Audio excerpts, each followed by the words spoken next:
Gold तो gold होता है, छोरा लावे या छोरी।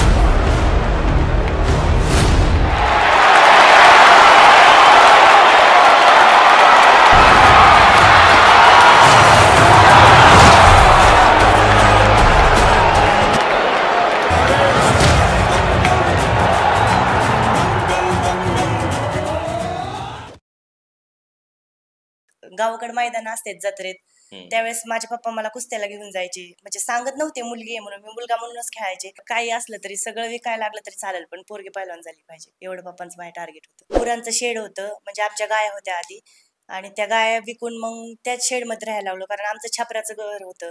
पाऊस आला तर ते घर गाळायचं, त्यामुळे आम्ही गायांच्या शेडमध्येच राहायला लागलो. असं 20 वर्ष तर आम्ही गायांच्या शेडमध्येच राहिलो. असं काय स्ट्रॅटेजी किंवा काय डाव आपण जे म्हणतो कुस्तीतले, की तुमचे स्पेशल डाव कोणते आहेत कुस्ती खेळताना? 10-15 सेकंद पहिला अंदाज घ्यायचं, डाव्या पवित्र्या खेळती, उजव्या खेळती, हातात ताकद आहे का पायात, तेवढं थोडं माइंड चालवायचं. मग मुख्यमंत्र्यांच्या हस्ते माझी कुस्ती झाली. युरोपची मुलगी होती मार्टा म्हणून, तिला मी हरवलं. तिथं मला गदा मिळाली जामनेर केसरीची. की मुख्यमंत्र्यांच्या तोंडातून पण माझं नाव घेतलं. लहानपणी मी म्हणायचे मी मोठी झाले कधीतरी मुख्यमंत्र्यांना भेटेल, पंतप्रधानांना भेटेल, आणि ते माझं पुढचं स्वप्न पण पंतप्रधानांना भेटायचं. मला असं वाटतं की पुढच्या वर्षी ते पण माझं पूर्ण होईल. मुलींना कुस्तीकडे आज पण मुलींना कुस्ती क्षेत्रात जाऊन देत नाहीत. घरच्यांनी जर सपोर्ट केला ना तर एक मुलगी काही पण करू शकते. आता समजा काही कुस्त्या तुम्ही ज्यावेळेस हारता त्यावेळेस तुम्ही स्वतःला कसं धीर देता, कसा कॉन्फिडन्स बिल्डअप करता? कधी पण हारले तर जे आधी करत होते त्यापेक्षा मी माझी प्रॅक्टिस वाढवते. मला त्याचा रिझल्ट कधी पण चांगलाच मिळतो. कधी कधी हार पण गरजेची, जास्त जिंकत गेलं तर मग माणूस एवढं करत नाही. हारल्यानंतर आणखीन कॉन्फिडन्स वाढतो करायला. सिल्वर मेडल म्हणजे खूप मोठी गोष्ट आहे, पण त्यावेळेस मला ते माहित नव्हतं. मला एवढंच माहित झालं की मी हारले. हारायचं कधी माहित नव्हतं, त्यामुळे मला टेन्शन आलं. मी फोन केला पप्पांना, पप्पा मी हारले, मी रडायला लागले. मी तिथंच रडत बसले. पप्पा म्हणले तुला माहिती तरी का तू कुठं नंबर काढलाय, तुला नॅशनल सिल्वर बसले. म्हणलं मला नाही काय माहित, पण मी हारले. पप्पा म्हणले बरं ये घरी, तुला आल्यावर कळलं तू किती मोठ्या ह्याच्यात यश मिळवले. मग त्यावेळेस माझ्या शाळेने मिरवणूक काढली. मी माघार कधी घेतच नाही. मला असं कोण जर म्हणलं ना तुला ही नाही करू शकत, तर मी तेच करणार. मी त्याच गोष्टीत पुढे जाणार. मला माघार घ्यायला माझ्या घरच्यांनी शिकवलीच नाही. आपण जर आपल्या स्वतःच्या पायावर उभा असतो तर म्हणून स्वतः कष्ट करायचं, स्वतः मोठं व्हायचं. त्यामुळे एवढंच की फक्त मुलींसारखं राहू शकत नाही, पण आपलं एवढं नाव झालंय कुस्ती क्षेत्रात, ह्याच्यापेक्षा मोठं काय आहे? दागिने घालण्यापेक्षा आम्हाला मेडल मिळणं म्हणजे हे खूप मोठं दागिने, ते विकत नाही घेऊ शकत कोण, त्यासाठी कष्ट करावं लागतं. एवढंच आहे की आपण जेव्हा आपण स्ट्रगल मध्ये असतो त्यावेळेस आपल्याला कोण साथ देत नाही. जेव्हा सक्सेसफुल होते तेव्हा सगळे ते म्हणतात आमच्या इथं होती, आमच्यामुळे घडली, किंवा आमच्या ओळखीचे. सगळं सक्सेस झाल्यानंतर आपल्याला तेवढा स्पेस मिळतो. ज्यावेळेस तुमच्या कुस्त्या वगैरे लागतात, आता महिला म्हणून काही प्रॉब्लेम्स आले समजा पिरियड सारखे, तर तिथं तुमचं शारीरिक थोडंसं थकवा वगैरे जाणवतो, त्यावेळेस तुम्ही कसं मॅनेज करता? कुस्ती असा एक खेळ आहे ज्यात शारीरिक ताकद आणि मानसिक शौर्याचं एक अनोखं मिश्रण असतं, आणि जेव्हा महिला या क्षेत्रात पाऊल ठेवतात तेव्हा त्यांचा मार्ग कधीच सोपा नसतो. पण तरीही अनेक महिला कुस्तीपटू आपल्या कठोर परिश्रमानं आपल्या कर्तृत्वाचा ठसा समाजावर आणि जगावर उमटवतात. आपल्या चहा विथ सत्ता या पॉडकास्टमध्ये आम्ही महिला कुस्तीपटूंचा अप्रतिम संघर्षाची आणि त्यांच्या यशाची कथा सांगणार आहोत. आजच्या एपिसोडमध्ये आम्ही ज्या कुस्तीपटूंच्या मेहनतीनं आणि धैर्याने आपल्या क्षेत्रात नाव कमवलं आहे त्यांचं जीवन, त्यांच्या प्रेरणा आणि त्यांच्या यशाच्या गाथा उलगडणार आहोत. तर मंडळी, आज आपल्या शोमध्ये आलेल्या पाहुण्या म्हणजे कुस्तीपटू सोनालीताई कोंडिबा मंडलिक. पैलवान सोनाली मंडलिक यांनी ग्रामीण भागातून आपल्या करिअरची सुरुवात केली. आज राज्यच नव्हे तर देश आणि आंतरराष्ट्रीय पातळीवर त्यांनी अनेक मैदानं मारलेली आहेत. देशाच्या कानाकोपऱ्यापर्यंत त्यांचं नाव गाजलेलं आहे. खेलो इंडिया गोल्ड आणि सिनियर स्पर्धेमध्ये त्यांनी अनेक गोल्ड मेडल मिळवलेले आहेत. 40 पेक्षा जास्त त्यांनी नॅशनल गोल्ड मेडल मिळवलेले आहेत. नामवंत स्पर्धेत त्यांच्या पदकावर त्यांचं नाव कोरलेलं आहे. आंतरराष्ट्रीय कुस्ती कोच किरण मोरे सर यांच्या तालमीत त्यात तयार होत आहेत. आज आपण त्यांचा जीवन प्रवास जाणून घेणार आहोत. त्यांच्या कुस्तीतील त्यांची मेहनत, त्यांचं यश आणि त्यांचं स्वप्न याच्यावर आपण गप्पा मारणार आहोत. तर नमस्कार मंडळी, मी PK भांडवलकर. आज आपल्या या शोमध्ये आलेल्या पाहुण्या म्हणजे कुस्तीपटू सोनालीताई कोंडिबा मंडलिक. त्यांचं मी आज आपल्या या चहा विथ सत्ता शो मध्ये खूप खूप स्वागत.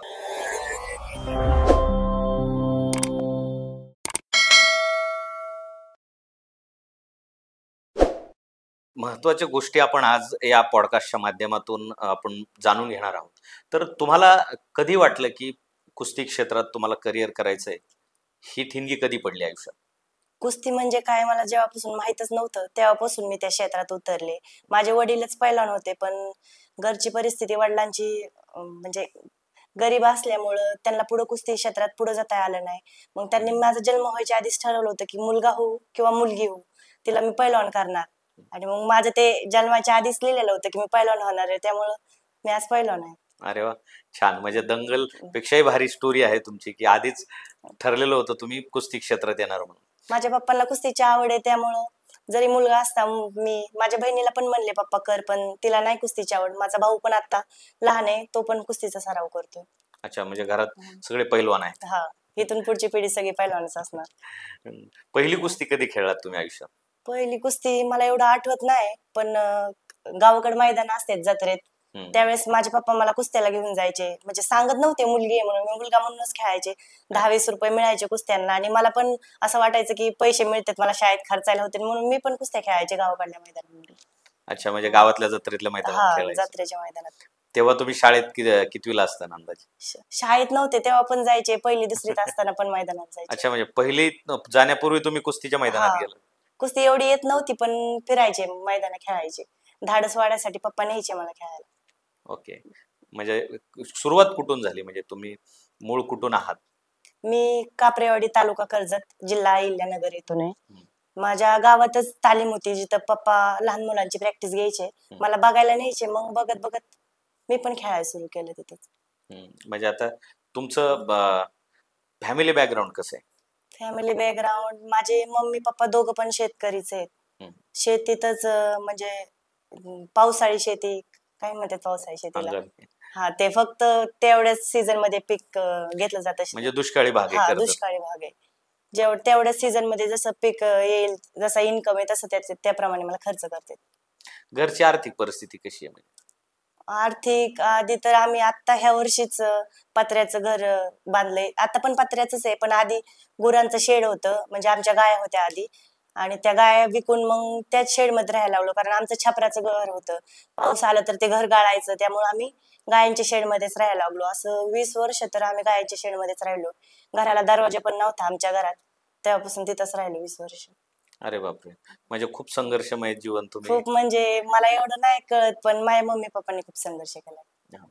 म्हणजे वडिलांची चिकाटी आणि जिद्द होती की पैलवान बनवायचं. काही असलं तरी, सगळं विकायला लागलं तरी चालेल, पण पोरगी पैलवान झाली पाहिजे, एवढं पप्पांचं माझं टार्गेट होतं. छान, मस्त वाटतंय आज की अशा आई वडील तुम्हाला मिळाले की जे या कुस्ती क्षेत्रात, अलीकडं मुली ह्या क्षेत्राकडे कमी वळतात कुस्ती क्षेत्राकडे, आणि तुम्ही लहानपणापासून या क्षेत्रात आहात. मग तुम्ही शिक्षण आणि कुस्ती याचा मेळ कसा घालता? आधी तर कर्जतलाच असायची मी तालमीत, त्यामुळे 9वी पर्यंत मी कंटिन्यू शाळा केली. दोन्ही टाइम मी म्हणजे सकाळी प्रॅक्टिस करायचे 3:30ला 4ला उठून, मग 7-8 पर्यंत प्रॅक्टिस चालायची. तिथून शाळेचं आवरून मी शाळेत जायचे, दिवसभर शाळा करायचे, संध्याकाळी परत प्रॅक्टिसला, घरी येऊन डाएट करून रेस्ट करून परत हाय तसं कंटिन्यू रुटीन चालायचं. म्हणजे मी 9वी पर्यंत कंटिन्यू शाळेत गेले आणि तिथून पुढे बाहेरून पेपर दिले. अच्छा, कर्जतला कुठल्या तालमीत तुम्ही प्रॅक्टिस केली? कर्जतला प्रवीणदादा गुले यांची तालीम होती मुलांची, तिथं पप्पांसोबत जायची तालीम. आणि मग तिथं तुम्हाला कोणी महिला तुमच्या बरोबर कुस्ती खेळायला होत्या का तिथे? नाही, महिला मी आता एक 7-8 वर्षापासून मुलींच्या तालमीत प्रॅक्टिस करते, नाही तर आधी मुलांबरोबरच करायची. म्हणजे तुमची कुस्ती मुलांबरोबर? हा, मुलांबरोबर सुद्धा. आधी पप्पांबरोबर करायची तालमीत, तिथं पण मुलं होते, पण नंतर जसे जसे म्हणजे कळलं खर्च येतो मुलांना, तर तिथले पण मुलं बंद झाले, मग कोणच येत नव्हतं ते तालमीत. मग कर्जतला जायला लागले मी, आणि नंतर तिकडं पण बंद झाली तालीम, मुलांनी सगळे सोडली, त्यामुळे मग मला बाहेर तालमीत मी श्रीगोंद्याला गेले किरण मोरे सरांकडे. आणि आता किरण मोरे सरांचं पिसोळीमध्ये राहणं पिसोळीत आहे, आणि महाकाल कुस्ती संकुल पुणे हे सेंटर आहे, तर मी प्रॅक्टिस करते. अच्छा, म्हणजे प्रशिक्षक तुमचे किरण मोरे सर आहेत. आणि मग कर्जतची तालीम आता बंदच आहे का? आता चालू असेल, जात असतील मुलं, एवढं नाही मला माहिती. ओके. आणि मग आताच तुम्ही एज्युकेशन चालू आहे का बंद आहे तुमचं? चालू आहे ना, मी आता MA ला आहे, माझं ग्रॅज्युएशन कम्प्लीट झालं. छान, म्हणजे तुम्ही कुस्ती क्षेत्रात आहात तरी पण एज्युकेशन तुम्ही कम्प्लीट करताय. हा, दोन्ही पण चालू आहे. शिक्षणाची आवड आहे. शिक्षण लागतच ना, मग पुढे जॉब साठी शिक्षण पण कम्प्लीट पाहिजे. बरोबर. आता तुम्ही फोकस पूर्ण कुस्तीवर केलेला आहे? हा, पूर्ण फोकस कुस्ती आहे. 2028 माझं ऑलिम्पिकचं टार्गेट आहे. अच्छा, म्हणजे करिअर म्हणून तुम्ही कुस्तीची निवड केली? करिअर सगळं कुस्तीच. काय असं स्वप्न आहे, काय तुमचं स्वप्न? म्हणजे माझं 2028चं टार्गेट आहे.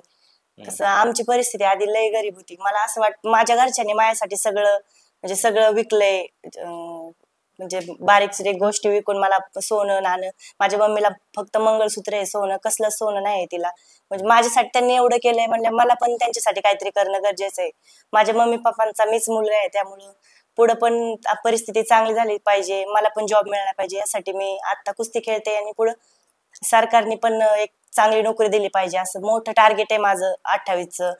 पुढच्या वर्षी राष्ट्रकुल किंवा सिनियर मधून मेडल घ्यायचं. 100% हे स्वप्न तुमचं पूर्ण होईल पूर्ण एवढ्याची. होणार, एवढं कष्ट केलंय म्हणजे होणारच पूर्ण. कारण सरकार तर चांगल्या खेळाडूंना नोकऱ्या देतच. गव्हर्नमेंटमध्ये स्पेशल कोटा आहे तुमच्यासाठी आणि स्पर्धा परीक्षेमध्ये तुमच्यासाठी स्पेशल हे आहे खेळाडूंसाठी. त्यामुळे नोकरी तर मिळेल, कारण तुम्ही जितके जितके उत्तुंग भरारी घेत राहाल तसं तसं तुमचं इकडं क्रेडिट वाढतंय. आता सध्या कोणत्या कोणत्या स्पर्धा तुम्ही खेळता? मी आता तर सिनियरच खेळते जास्त. आधी झाले माझे 40 नॅशनल झाले टोटल. आणि इंटरनॅशनल पण झाले असते, पण इंटरनॅशनलचं कसं असतं 2-4 दिवस आधी डेट येते इंटरनॅशनल ट्रायल साठी. मग दिल्लीला किंवा युपीला अशा जागेवर ट्रायल होतात. मग 2-3 दिवसात एवढे विमानाच्या तिकीटसाठी एवढे पैसे कुठून आणणार? मग त्या ट्रायल पर्यंत मी पोहोचू शकले नाही, त्याच्यामुळे माझं इंटरनॅशनल झालं नाही आजपर्यंत. अरे बापरे, फक्त पैशा अभावामुळे? फक्त पैशामुळे मी इंटरनॅशनल झाले नाही. आणि आता पुढच्या वर्षी टार्गेट आहे माझं, पुढच्या वर्षी 100% 2026चं मी सिनियर टूर मारणार. अरे वा, छान.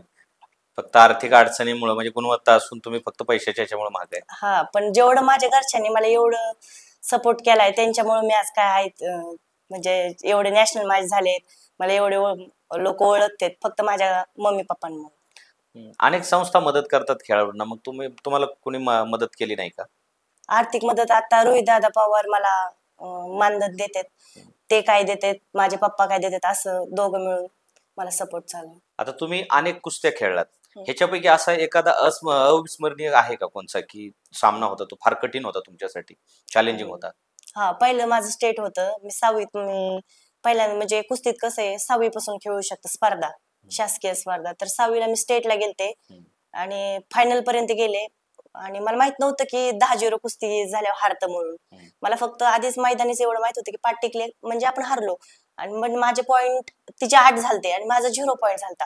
अजून तिने 2 घेतले असते तर मी हारले असते. बाहेरून पप्पांचा आवाज आला, दाद्या काय करतोय तू, हारायला लागली कुस्ती. मग मला नंतर कळलं मी हारायला, मी तर म्हणलं माझे पाठ टिकले नाही, मी हाराय कशी लागले. मग तिथून मी उचललं, डायरेक्ट 4ची ऍक्शन मारून तिला चित केलं. ते एक मी कधीच विसरू शकत नाही, कारण फर्स्ट टाइम माझं तिथं नॅशनलला सिलेक्शन झालं.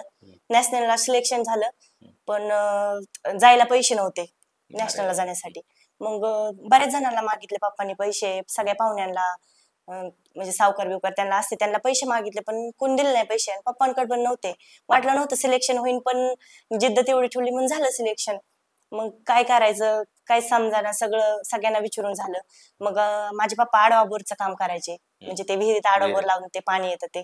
मग ती मशीन होती, मग ती विकायची ठरवली, पण एवढं अर्जंट कोण घेणार म्हणून डायरेक्ट भंगारवाला बोलवला आणि किलोने विकून टाकलं. मग त्याचे 1-2 हजार आले. मग ते पैसे देऊन मला पप्पांनी नॅशनलला पाठवलं.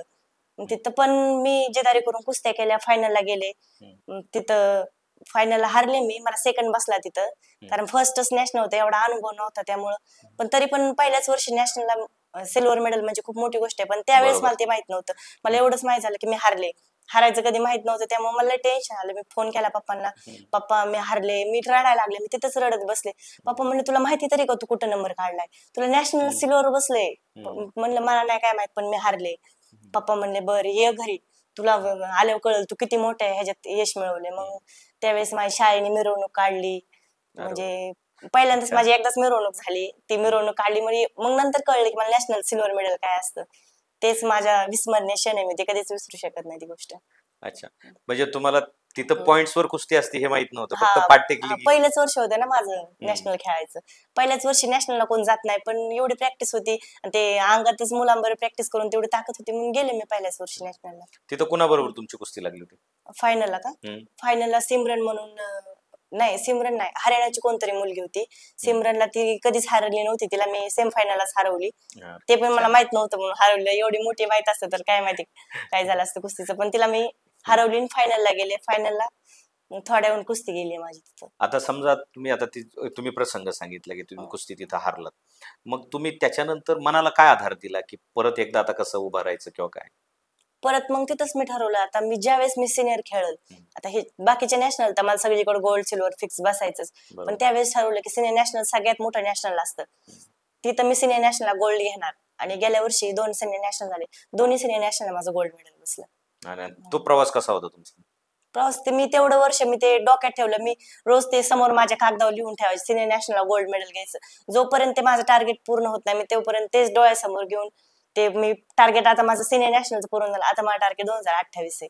मी रोज तेच डोळ्यापुढे बघते उठलं की, आणि ते पूर्ण करायचं म्हणजे करायचं. त्यावेळेस स्टेटला कोणाबरोबर कुस्ती होती तुमची? सिनियर नॅशनलला हा. तर एवढं नाव नाही लक्षात, पण गेल्या वर्षीच झालंय.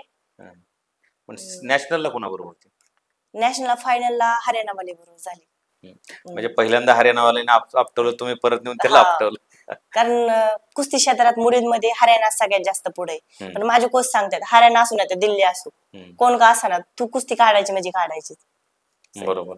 आता जेव्हा तुमची कुस्ती लागते त्यावेळेस तुम्ही सुरुवातीला कसं त्याला सामोरं जातात, त्याला कसं जज करता, जेव्हा तुम्हाला आधी त्या पैलवानाबद्दल काहीच माहित नसतं, तेव्हा तुम्ही काय त्याचं ते 2-3 4 10 सेकंदामध्ये कसं त्याला रिॲक्ट होता? रिॲक्ट मला पप्पाने सांगितले, तुझी एवढी ताकद कोणालाच नाही, माझ्या डोक्यात तेवढं असतं, मी हिला पाडणार. फक्त आती घाई करायची नाही, जास्त गारवात खेळायचं नाही, पहिल्यांदा सावध तिचा अंदाज घ्यायचा आणि मग कुस्ती करायची पुढं. कारण पुढची व्यक्ती ही कसलेलीच पैलवान असणार आहे तुमचं, ज्यावेळेस स्टेट नॅशनल त्यांच्याकडे टेक्निक असणार, पण त्या टेक्निकला क्रॅक करण्याचं टेक्निक तुम्हाला काय दिले, असं म्हणजे काय? क्रॅक म्हणजे ते लगेच समजतं कुठला डाव करायचा, आणि आपण एवढं कष्ट करतोय, जिचं कष्ट जास्त असणार ते जिंकणार.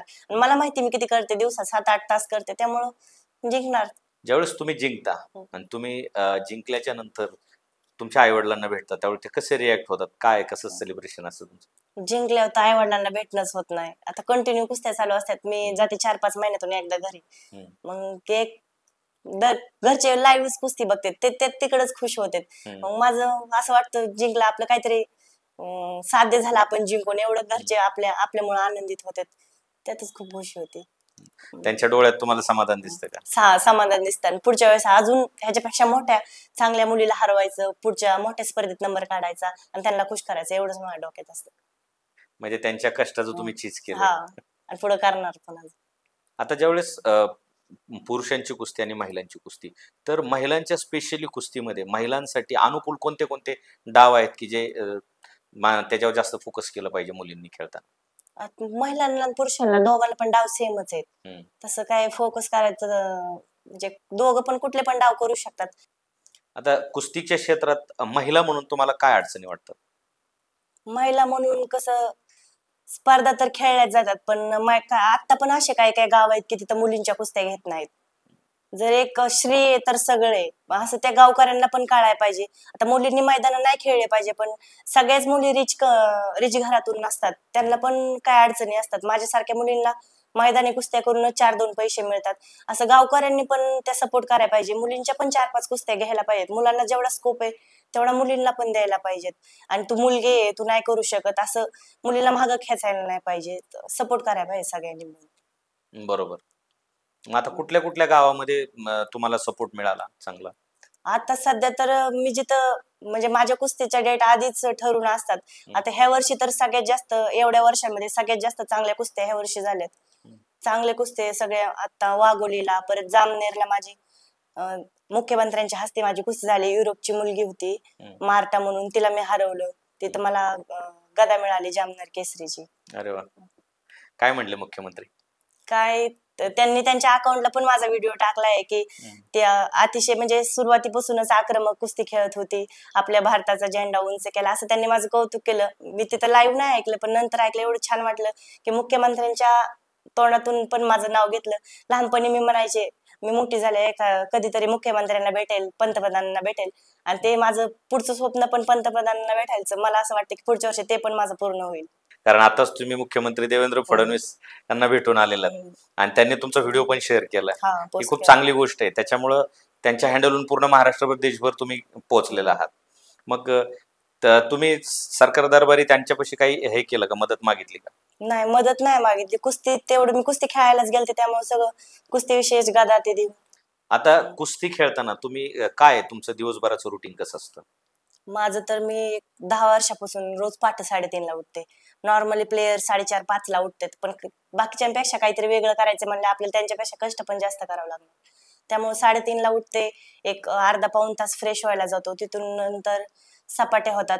आता मुली नाही तेवढ्या सपाट्या मारत, पण मी 1000 सपाटे मारते डेली. क्या बात आहे. आणि 10 किलोमीटर रनिंग. तिथून पुढे रोज वेगळं शेड्यूल असतं. आणि जसं जर मॅट असेल तर मग मॅटवर टेक्निक प्रॅक्टिस, नंतर रस्सा, पुलअप्स, सिटअप्स असं असतं. म्हणजे रोज वेगवेगळं रुटीन असतं. आल्यानंतर मग प्रॅक्टिस करून आल्यावर नंतर मी नाश्ता बनवते. सगळं हातानेच बनवते नाश्ता. मग नाश्ता करून धुणे भांडे जे उरलेले काम आहे ते करते. नंतर परत 11ला स्वयंपाक बनवायला घेते. मग 12 वाजता जेवण करून 1-1.5 तास रेस्ट करून परत 3 वाजता प्रॅक्टिस आवरायचं. 3:30ला परत प्रॅक्टिसला जायचं. ते 3-3.5 तास प्रॅक्टिस चालती. प्रॅक्टिस आल्या परत जेवण बनवायचं, सगळं आवरायचं. परत 10 वाजता आवरेपर्यंत दूध पिऊन झोपायचं. मग परत हाय ते डेली रुटीन 3:30ला चालू. आणि कुस्तीची प्रॅक्टिस तालमीत परत किती वाजता? संध्याकाळी 3:30ला इथून जातो आम्ही. आम्हाला अंतर 4-5 किलोमीटरचं, त्यामुळे अर्धा तास लागतो जायला. मग 4ला सुरू होती प्रॅक्टिस. 4 ते 7 चालते. पुण्यात कुठं तालमीत करता? पुण्यात इनामदार नगर मध्ये महाकाल कुस्ती संकुल पुणे. ओके. तिथं आहेत का कोणी महिला तुमच्या बरोबर? हा, मुली आहेत ना. 30-35 मुली आहेत आता तालमीत. खूप संख्या आहे मोठी. हा. म्हणजे इथं तुम्हाला जे अपेक्षित होतं ते इथं मिळालं तुम्हाला हा, पुण्यात. कोच पण तसे आहेत ना. वडिलांची कमी कधी हे होऊन देत नाहीत. सगळं घरच्यांसारखं सांभाळतात. आणि राहायला कुठं असतात तुम्ही? राहिला आता पिसोळीत आहे. तालमीचं बांधकाम चालू करायचंय. मग परत नंतर इमानदार नगरला जाणार आहे. आता समजा काही कुस्त्या तुम्ही ज्यावेळेस हारता त्यावेळेस तुम्ही स्वतःला कसं धीर देता, कसा कॉन्फिडन्स बिल्डअप करता? आता हार जीत तर चालूच असते सगळ्यांची. मी तर 99% हारतच नाही. पण कधी जर हारले 1% तर माझे घरचे म्हणतात हार जीत चालूच आहे. कधी पण हारले तर जे आधी करत होते त्यापेक्षा मी माझी प्रॅक्टिस वाढवते. मला त्याचा रिझल्ट कधी पण चांगलाच मिळतो. कधी कधी हार पण गरजेची. जास्त जिंकत गेलं तर मग माणूस एवढं करत नाही. हारल्यानंतर आणखीन कॉन्फिडन्स वाढतो करायला, ताकद मिळते करण्यासाठी. म्हणजे स्वतःला तुम्ही सेल्फ मोटिवेट करता? हा, सेल्फ मोटिवेट करते. घरचे आहेत, वस्ताद आहेत, दोघं मिळून करते चांगला सपोर्ट. आता फिटनेस साठी तुम्ही स्पेशल काय काय करता? फिटनेस आता दिवसात 7-8 तास प्रॅक्टिस होती. मग फक्त डाएट चांगला ठेवायचा, प्रॉपर रेस्ट, आणि प्रॅक्टिस तर आहेच. पहिलवानी प्रॅक्टिस एवढी म्हणल्यावर आणखीन काय फिटनेस पाहिजे. असं काय स्ट्रॅटेजी किंवा काय डाव आपण जे म्हणतो कुस्तीतले, की तुमचे स्पेशल डाव कोणते आहेत कुस्ती खेळताना? स्पेशल म्हणजे मी वरचा पट काढते. जास्त करून ते 4चे ऍक्शन मुलंच मारतात. मुलींमध्ये नाही एवढं 4चे ऍक्शन कोण मारत, पण माझे फेवरेट टेक्निकच सगळे 4च्या ऍक्शन मध्ये.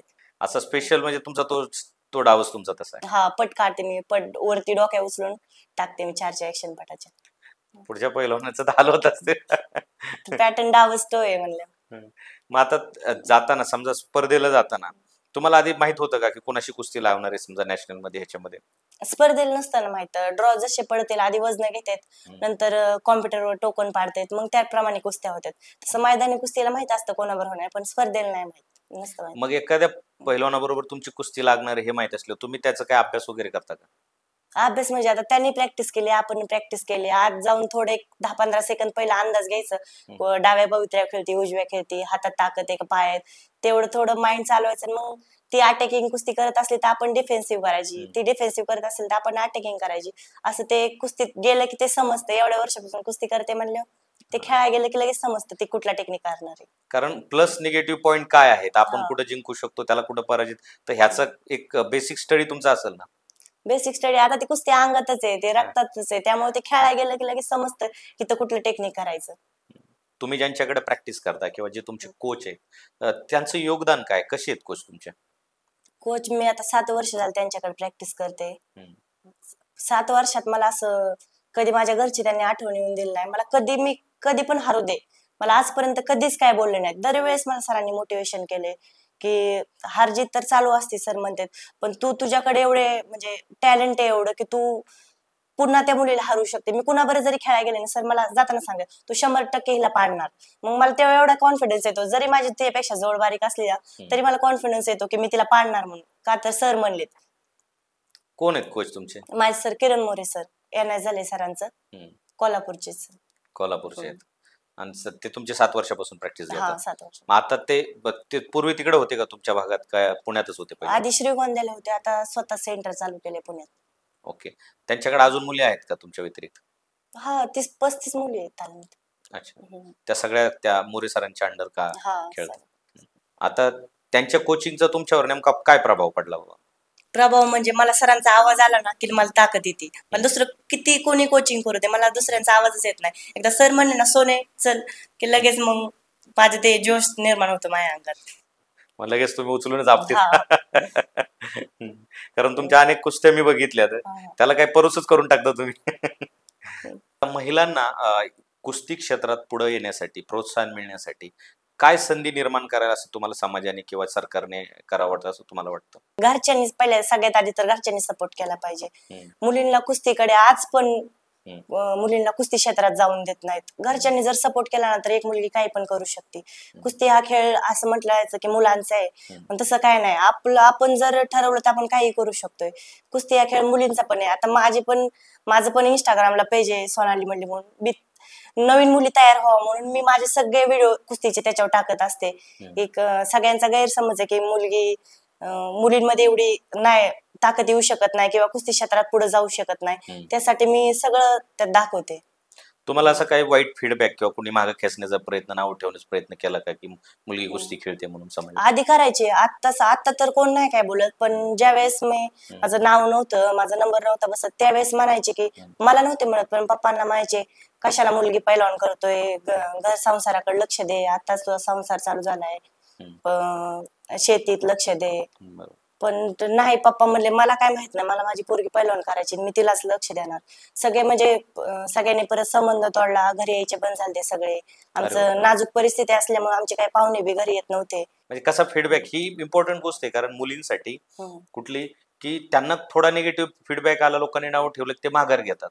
ही त्यांची एक ताकद बनणार आहे जी तुम्ही सांगणार आहेत आता. ते मी माघार कधी घेतच नाही. मला असं कोण जर म्हणलं ना तुला हे नाही करू शकत, तर मी तेच करणार. मी त्याच गोष्टीत पुढे जाणार. मला माघार घ्यायला माझ्या घरच्यांनी शिकवलीच नाही. माझे पप्पा म्हणतात काही जरी झालं ना तर तू कुस्ती क्षेत्रात तू माघार घ्यायची नाही. मला आजपर्यंत किती इंजुरी झाल्या, मी प्रत्येक इंजुरी करून हाताला लागलं तर मी पायाचं करते, पायाला लागलं तर हाताच करते, पण माघार कधीच घेत नाही. तुमच्या कुस्ती क्षेत्रातला आदर्श कोण आहे? आदर्श तर मला पप्पा कुस्ती खेळायचे, त्यामुळे माझं तर आदर्श म्हणून माझे पप्पाच आहेत. आणि मला कोणाचा आदर्श मी कोणाच घेत नाही, कारण मला स्वतः एक दुसऱ्यांचा आदर्श होईल असं मला कुस्ती क्षेत्रातले क्या बात हे आहे. म्हणायचंय. छान. म्हणजे तुम्हाला ही ऊर्जा किंवा ही प्रेरणा तुमच्या कुटुंबातूनच मिळाली हा. सगळी. तुम्ही ह्या खडतर मेहनतीने तुम्ही प्रयत्न करतात, तर ह्याच्यामध्ये तुम्ही महिलांना काय संदेश द्याल? महिलांना संदेश तर एवढाच आहे की दुसऱ्यांना काहीतरी मागून घेण्यापेक्षा आपण आपल्या कष्टाने कमवायचं. कुस्ती क्षेत्र असं आहे की आपण जर त्यात पूर्ण योगदान केलं, आता 2-4 वर्षात तर कोणाचा रिझल्ट येत नसतो, 10-12 वर्ष घासावं लागतात त्यात.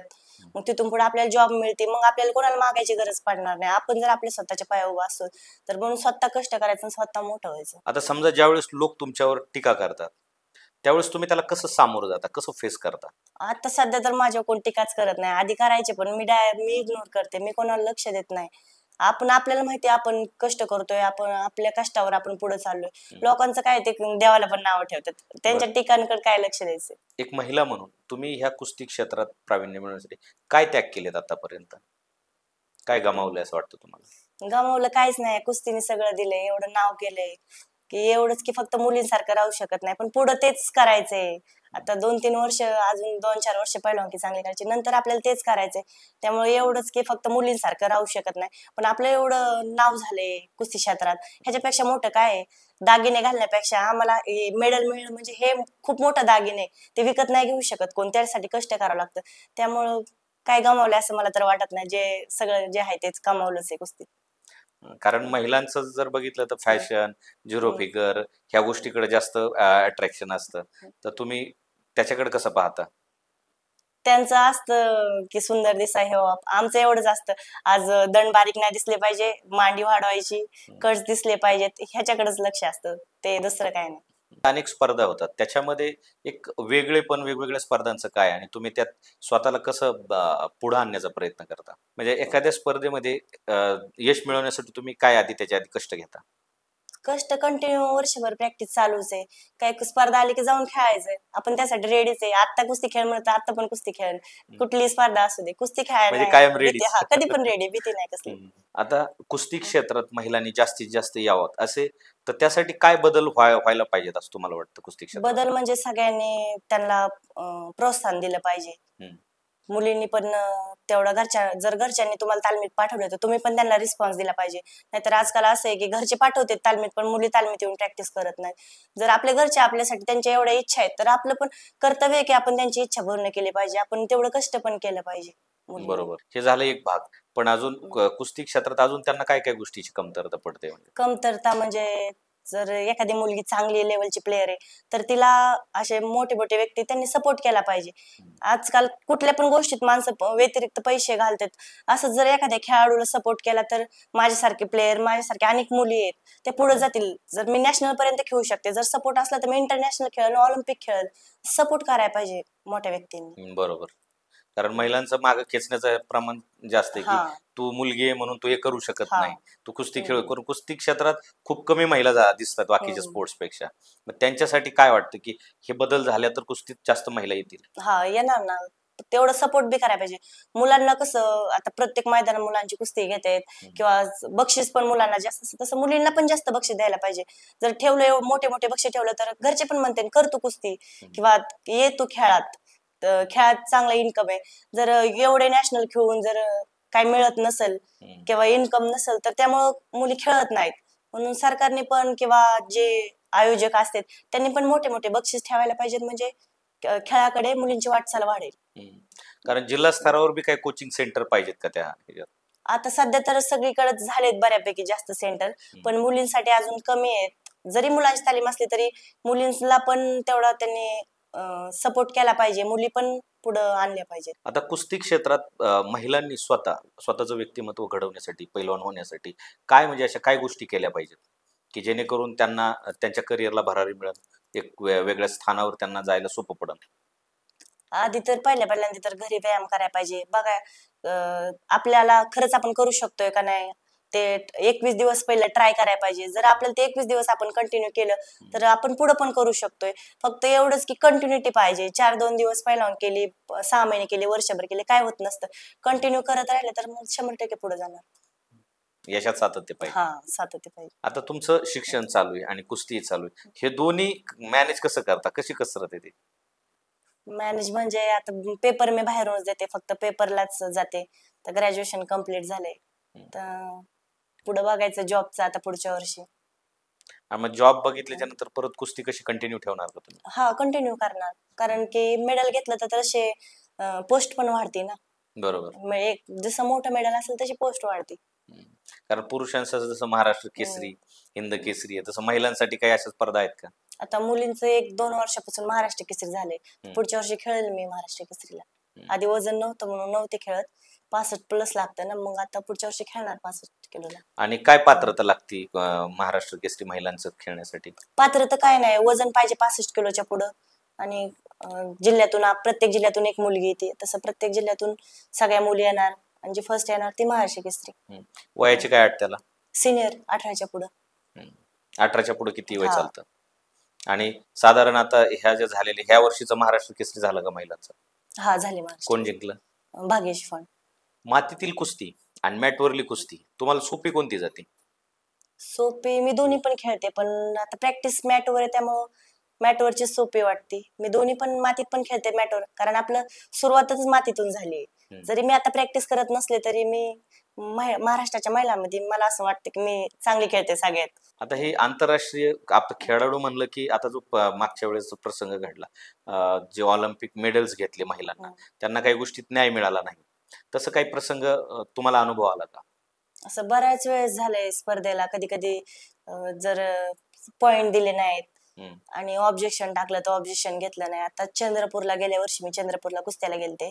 आमंत्रित स्पर्धा होती, काय मोठी नव्हती, पण तरी पण मी कुस्ती चित पाडून आता जी म्हणलं महाराष्ट्र केसरी झाली तिला मी चित पाडलेलं, पण मला त्यांनी काय कुस्ती दिली नाही चित झाली तरी. आणि टीव्ही रिव्ह्यू मागितलं तर रिव्ह्यू पण दिला नाही. बाहेरचे सगळे पब्लिक पण म्हणले कुस्ती झाली, पण ते म्हणले नाही झाली कुस्ती. त्यांनी कुस्ती दिली नाही शेवटपर्यंत. माझं बक्षीस पण दिलं नाही, मला गदा पण दिली नाही आणि ते येणं जाणं पण नाही. मग तसंच तिथून मोकळं यावं लागलं. अशा बऱ्याच वेळा झालंय, पण त्यावेळेस जरा जास्त झालं. जास्त वेळ चित पाडून पण दिलं नाही कुस्ती. हा म्हणजे आणि ह्या गोष्टीला म्हणजे कुठं न्याय बी नाहीये त्यांना काय. आणि त्या आमंत्रित स्पर्धा असल्यामुळे त्यांना काय बोलणार पण नाही, सगळं त्यांच्या हातात होतं. आणि त्यांनी आमचं मागणं पण हे केलं नाही, आणि नंतर पण काय माझं बक्षीस पण दिलं नाही नंतर, एवढं म्हणजे सगळं झाल्यानंतर पण. कुस्ती क्षेत्रात बी राजकारण होतं तिथं. तर राजकारण काय माहित, पण कधी कधी करते, हम्म. पार्सलिटी होती.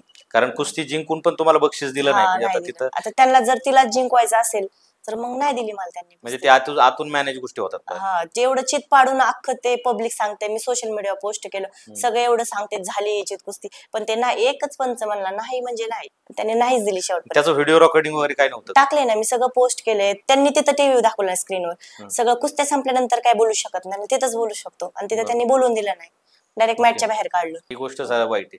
आणि काही तुमच्या बरोबर असं आता महिलांबरोबर जे गैरप्रसंग अतिप्रसंग होतात, तसा काही तुमचा अनुभव आहे का ह्या क्षेत्रात? नाही, तसलं काय नाही, झालं ते माणूस जिवंतच राहणार नाही.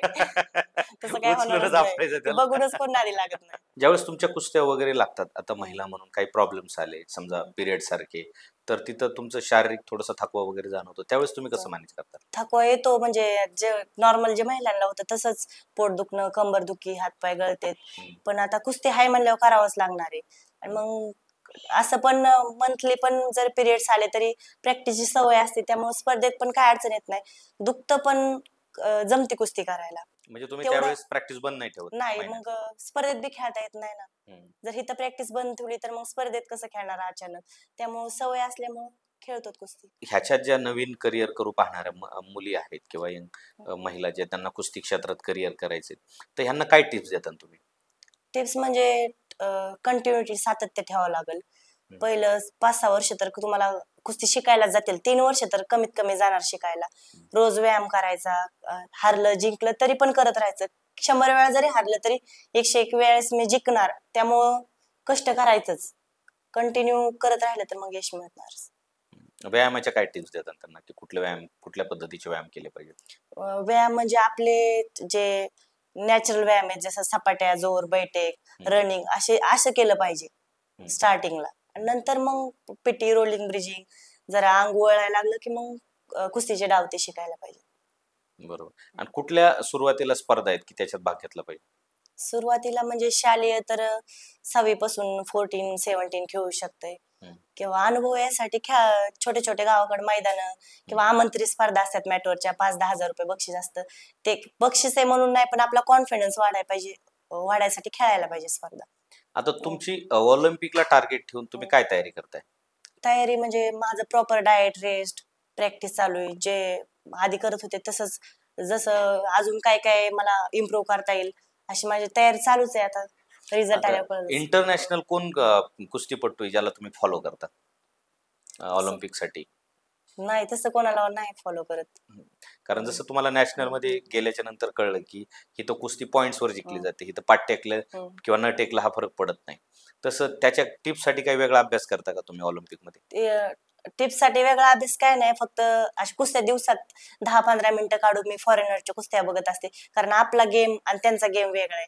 महाराष्ट्राच्या पहिल्यांदा ताकद खूप आहे, पण थोडे बाहेरच्या प्लेअर पेक्षा टेक्निक थोडं कमी पडतं, मग मी त्यांच्या कुस्त्या बघत असते की अजून कसं माझं टेक्निक इम्प्रूव्ह करता येईल मला.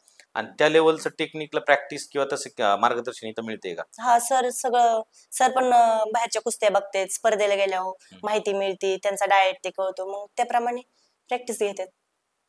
आतापर्यंत किती नॅशनल जिंकले तुम्ही? माझे 40 नॅशनल झालेत. अरे वा. कुठे कुठे? ऑल इंडियात झालेत, जास्त करून दिल्ली, युपी, महाराष्ट्रात असे बरेच झालेत. 40च्या 40 तुम्ही जिंकलात? म्हणजे जिथं जाईल तर मेडल असत, फर्स्ट, सेकंड, थर्ड किंवा असतच, मोकळी नाही येत मी, थोडंफार कधीतरी झालं 1-2 वेळेस, पण जास्त करून मेडलच आहे. इंटरनॅशनलला कधी खेळलात का? अजून तरी नाही खेळले, पहिल्या वर्षी झालं असतं सिलेक्शन, पण पासपोर्ट नव्हता त्यावेळेस माझ्याकडे, त्याच्यामुळे ते राहिलं, आणि बाकी पैशाच्या प्रॉब्लेममुळे नाही टूरला जाता आलं, कारण 2 दिवस इतका अर्जंटमध्ये फ्लाईटला 30-40 हजार कोचला, मला येणं जाणं एवढं अर्जंट नाही ना अवेलेबल करू शकत, त्याच्यामुळे टूर तर नाही झाली. आता पुढच्यासाठी आतापासूनच तयारी करणार, म्हणजे पुढची टूर 100% झाली. पासपोर्ट वगैरे काढून घेतला? हा, सगळं त्याच वर्षी, ज्या वर्षी मला खेळता आलं नाही त्याच वर्षी पासपोर्ट काढला. म्हणजे तुमच्या झालेल्या चुकांवर तुम्ही लगेच त्याच्यावर सोल्युशन शोधता. आता तुमचा जो डाएट प्लॅन आहे तो नेमका कसा आहे, डिटेल मध्ये थोडं सांगता? तर प्रॉपर डाएट तर सकाळी तर प्रॅक्टिस झाल्यावर नाश्ता करायचा. त्यात आपण जास्त शुगरचं खाऊ शकत नाही, तेलकट खाऊ शकत नाही. जसं फ्रुट्स नाश्त्याला, दलिया, शिरा हे टाईप खायचं. जेवणात पण तेलकट काय बनवायचं नाही, जास्त मीठ नाही वापरायचं. असे फक्त उकडलेले पदार्थ, शिजवलेले, असं नॉर्मल असा डाएट असतो. मग आता समजा जर तुम्हाला एखाद्या वेळेस खाऊ वाटलं तर तुम्ही ते कसं काय मग कंट्रोल कसं करता? खाऊ वाटलं तरी पण 1-2 महिन्यातून एकदा एकदम नॉर्मल प्रमाणात खातो. कारण बाहेर गेल्यावर सगळीकडचं आपल्याला डाएट नाही अवेलेबल होत. कधी कधी कुस्त्याला गेल्यावर तिथं काहीच नसतं खायला, मग तिथं खावं लागतं. पण हे मग इथं आल्यावर परत स्ट्रिक्ट फॉलो करायचं डाएट. कुस्तीपूर्वी तुम्ही आणि आता कुस्ती हे नाव मिळवल्याच्या नंतर समाजाचा तुमच्याकडे पाहण्याचा दृष्टिकोन कसा आहे? आधी म्हणजे असं कोण फ्रेंड्स पण नव्हते किंवा जास्त कोण बोलत पण नव्हतं. हाय मुलगी पैलवान आहे एवढंच चालायचं. शाळेत पण स्टार्टिंगला मी जेव्हा कर्जतला शाळेत गेले त्यावेळेस मला क्रीडा मंत्री केलं शाळेवाल्यांनी. म्हणजे कंटिन्यू शाळेत यावं लागल, कुस्त्या जरी असल्या तरी असं तसं बोलायचे. पण एकदाच मेडल, नॅशनलला मेडल बसलं तिथून पुढे मी म्हणजे कधी कधी ऍडजस्ट करायचे. मी चालू वर्गात पण झोपी जायचे बेंचवरच, कारण एवढं पहाटे उठल्यावर वर्गात पण झोप यायची. मग थोडंफार शाळेतले पण शिक्षक ऍडजस्ट करायचे. तेच एवढंच आहे की आपण जेव्हा आपण स्ट्रगल मध्ये असतो त्यावेळेस आपल्याला कोण साथ देत नाही. जेव्हा सक्सेसफुल होते तेव्हा सगळे ते म्हणतात आमच्या इथं होती, आमच्यामुळे घडली किंवा आमच्या ओळखीचे. सगळं सक्सेस झाल्यानंतर आपल्याला तेवढा क्रेज मिळतो. बरोबर. आता महिला कुस्तीपट्टू म्हणून तुम्हाला तर सगळे घाबरत असतील, कोणी नादी लागत नसेल. नादी नाही लागत कोण, पण कुस्ती महिलांनी का शिकायला पाहिजे किंवा कुस्ती व्यायाम का करायला पाहिजे महिलांनी? आता कुस्ती सगळ्यांनी शिकावं म्हणून नेम नाही, पण व्यायाम प्रत्येकाने केलाच पाहिजे. महिला असो पुरुष असो, महिलांना तर आजच्या काळात जास्त गरज आहे व्यायाम करण्याची. आपल्या जर अंगात ताकद असेल तर आपल्याला सहज एक माणूस आपल्याला अडू शकत नाही. मला तर 4 माणसं बी नाही अडू शकत. पण नॉर्मली महिलांना जर व्यायाम केला तर आपल्या सहज अशाशी आपल्यावर एवढा अन्याय होणार नाही. त्यासाठी डेली थोडाफार आपण व्यायाम करायलाच पाहिजे. तर आता तुम्ही कुठं प्रॅक्टिस करता आणि महिलांना जर भविष्यासाठी प्रॅक्टिस करायची असेल तर त्यांना कोणती तालीम सजेस्ट करू शकता? आता पहिलं व्हायचंच आहे म्हणलं तर तुम्ही तुमच्या घरात पण होऊ शकता. पण जास्त फॅसिलिटीज जर पाहिजे असेल किंवा जास्त नॉलेज पाहिजे असेल तर तुम्हाला एक चांगलं सेंटर मध्ये जाणे गरजेचं आहे. आणि मी जिथं प्रॅक्टिस करते तेच म्हणजे महाकाल कुस्ती संकुल पुणे, वस्ताद किरण मोरे सर यांच्याकडे तुम्ही येऊ शकताय. कारण मी तिथं एवढं प्रॅक्टिस करते, अजून पण मुली आहेत. सगळं डाएट, तालमीची मेस आहे, तालमीमध्येच डाएट मिळतो सगळा. संध्याकाळी प्रॅक्टिस सगळं एकदम म्हणजे शेड्यूल कंटिन्यू राहील. कारण आपण घरी असलं की मोबाईलचा त्याचा वापर जास्त होतो, तसं तालमीत मोबाईलचा वापर नाही. टाइम टू टाइम खावं लागतं, टाइमला झोपावं लागतं.